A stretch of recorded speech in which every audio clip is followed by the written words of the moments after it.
الإسلام ديني ومحمدا رسول الله. Bu, baik, yang cari nafkah siapa? Beda antara kerja dengan nafkah. Saya ulang ya, beda antara kerja dengan nafkah. Nafkah itu usaha yang diikhtiarkan untuk memenuhi kebutuhan rizki di rumah tangga. Usaha yang diikhtiarkan untuk memenuhi kebutuhan rizki di mana? Rumah tangga. Bentuknya beragam jenis pekerjaan, tapi tidak semua pekerjaan itu sifatnya nafkah. Wah, ini mulai serius nih. Tidak semua pekerjaan itu sifatnya apa?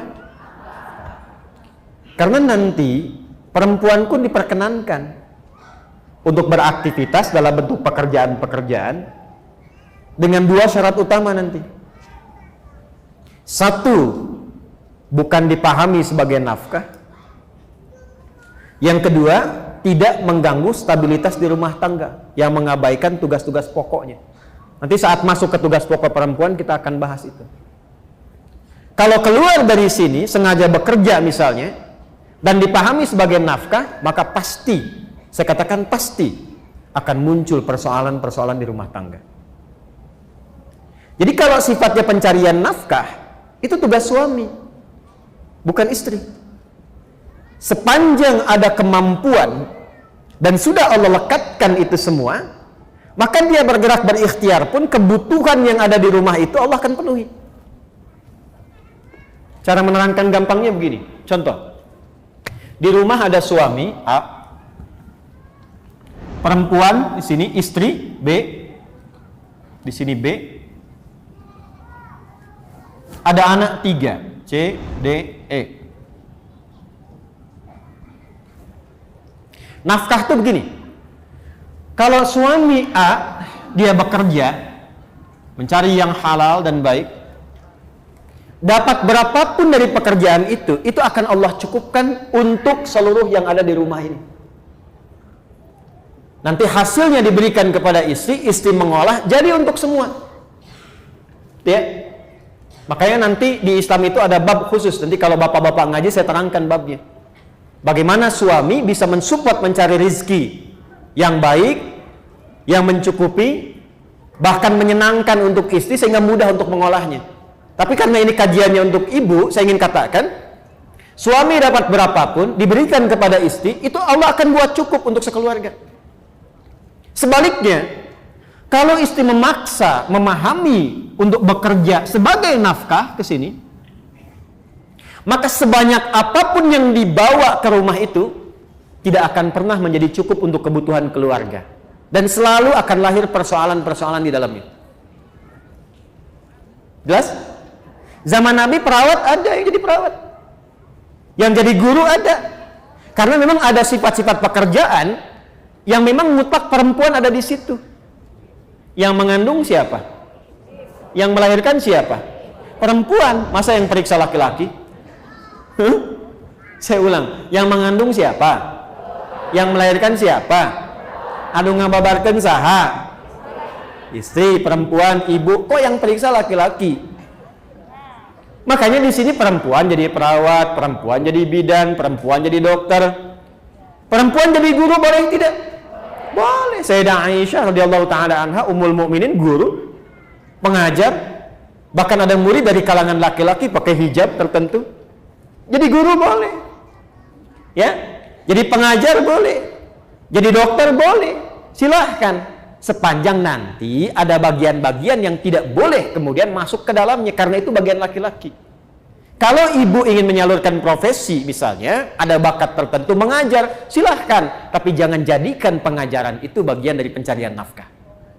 Jelas? Nah, nanti hitung-hitungan kesananya, harusnya kerjasama, kesananya malah hitung-hitungan.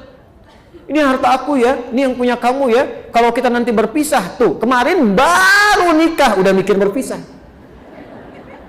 Pokoknya kita pisahin, kalau terjadi apa-apa bagi dua. Tuh. Kalau terjadi ibu tuh mau nikah apa mau pisah? Ini perusahaan atau rumah tangga? yang sahamnya dibagi-bagi. Jadi nggak jalan, zauj akhirnya tidak berjalan.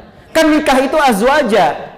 Wa min ayatihi an khalaqalakum min anfusikum azwaja. Jadi partnershipnya bersama-sama menata keluarga, bukan membagi-bagi untuk berpisah. Ya, irhamukillah. Paham sampai sini? Halo? Ibu mau jualan boleh tidak? Mau dagang boleh tidak? Boleh, Sayyidah Khadijah kan pedagang ulung. Silakan.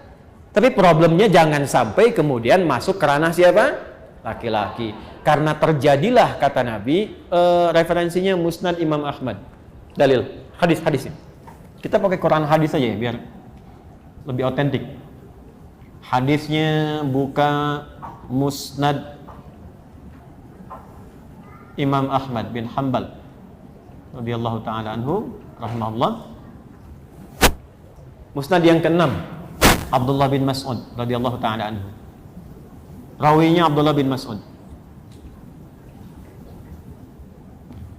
Nomor 415. Awas, Ibu mesti hati-hati ya, karena ini bisa terjadi, Bu. Dan saya kira hadisnya sekarang sudah berlaku.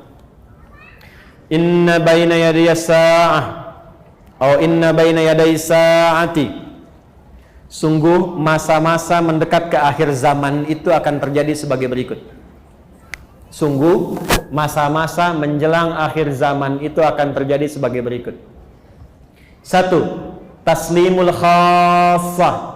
Terjadi gerakan eksklusivisme. Apa Ustadz eksklusivisme itu? Cara pandang yang mengkhususkan sesuatu di semua aspek. Jadi kalau bergaul sama golongan ini aja, yang itu nggak bisa berbaur. Kalau mengaji khusus ini aja, nggak bisa campur dengan yang lain. Bahkan untuk memberi salam pun pada golongannya aja, yang bukan golongannya tidak disalami. Itu kata Nabi. Sekalipun dia sama-sama muslimah. Assalamualaikum ukhti. Apa ya? Ibu kan masih bid'ah. Hah? Jadi yang dulunya afsus salam kepada siapapun tebarkan rahmat, kasih sayang, salam. Ibu dulu kan kalau bertemu masih Assalamualaikum ya. Temu saya di Timur Tengah itu masuk angkot aja Assalamualaikum. Ya. Assalamualaikum. Waalaikumsalam. Kalau sekarang kan masuk angkot Assalamualaikum bawa kotak kan. Nah, ini akan terjadi gerakan-gerakan yang terbatas kata Nabi. Dekat-dekat akhir masa itu sudah nggak kenal lagi silaturahim yang luas, mulai terputus. Kemudian yang kedua apa? Ini yang terkait dengan penjelasannya. Fusyuwat tijarah. Sudah mulai menyebar berbagai jenis jual beli, transaksi jual beli. Di kata Nabi, semua jenis perdagangan jual beli itu ragamnya udah banyak.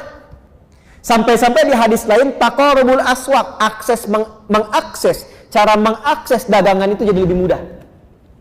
Sekarang terjadi tidak? Dulu Ibu kalau mau ke Kosambi naik angkot ya?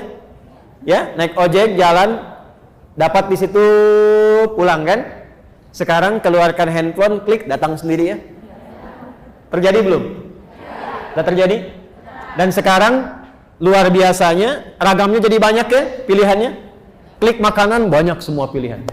Model jilbab banyak tuh kelihatan. Jadi Ibu mau klik apa aja keluar produknya banyak kan?